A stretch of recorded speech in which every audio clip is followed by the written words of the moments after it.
Hello বন্ধুরা, দেখুন আজকে আমি মেথি দিয়ে সর্ষে বাটা দিয়ে ঝাল করব। কিভাবে করছি দেখুন। রুই মাছগুলি ভেজে রেখে দিয়েছি। এখানে আলু কেটে নিয়েছি ডুমডুম করে। আর এর মধ্যে আমি দিয়েছি আপনার হলুদ, লবণ, একটু পেঁয়াজ বাটা, 2 কোয়া রসুন বাটা, একটু আদা বাটা, একটা টমেটো গ্রেট করে দিয়েছি, আর দিয়েছি ধনে, জিরে আর লঙ্কা বাটা, আর একটু কাশ্মীরি লঙ্কা দিয়েছি। বললাম এটা মেথি দিয়ে হবে রুই মাছের সর্ষের ঝাল, এর জন্য মেথিটা আমি দিয়ে দিচ্ছি। এই রহস্যটা আমি আপনাদের পরে বলব। এবার দিয়ে দিচ্ছি আলুগুলি।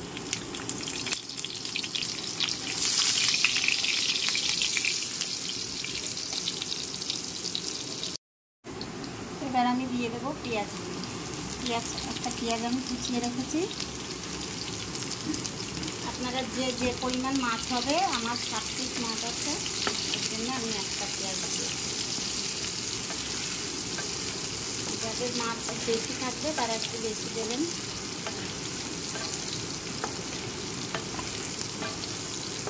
এবার আমি ওই মশলাটা আপনার দিয়ে দিচ্ছি, যে মশলাটা আমি রেখেছিলাম।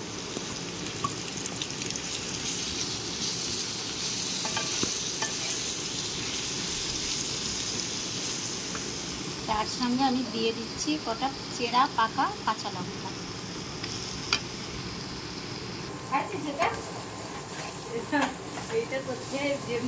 একটু বাটি ধোয়া মশলার জলটা দিয়ে দিচ্ছি, কারণ মশলাটা কষাতে হবে তো।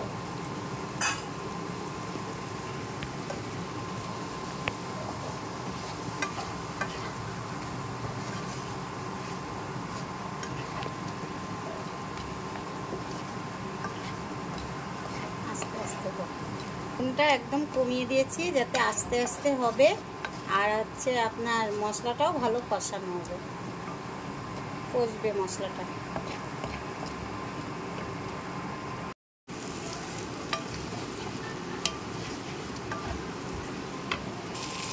এবার আমি দিয়ে দিচ্ছি সর্ষে বাটাটা।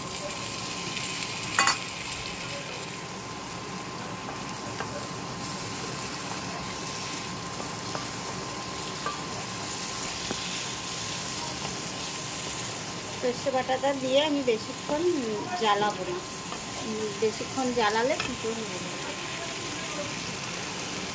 এবার আমি জলটা দিয়ে দেবো।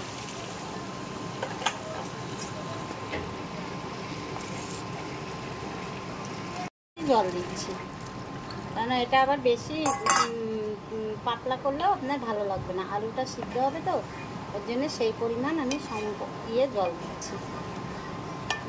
সামান্য একটু আমি চিনি দিয়ে দিচ্ছি স্বাদ অনুসারে। এবার বন্ধুরা কালো আঁশ এটা সরাও। এবার মাছগুলি দিয়ে দিচ্ছি।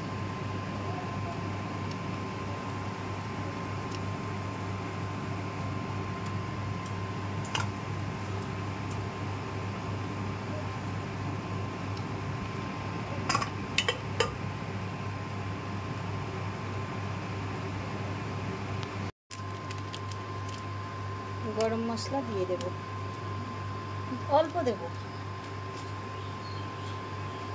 আমার হয়ে গেল রুই মাছের সর্ষে মেথি সর্ষে।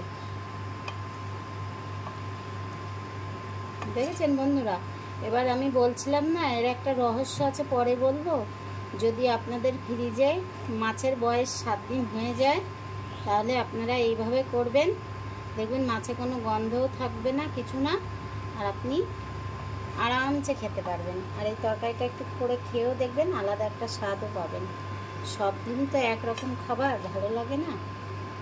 করে দেখুন আমার কথা শুনে। রেসিপিটা কেমন লাগলো জানাবেন আমাকে কমেন্টে।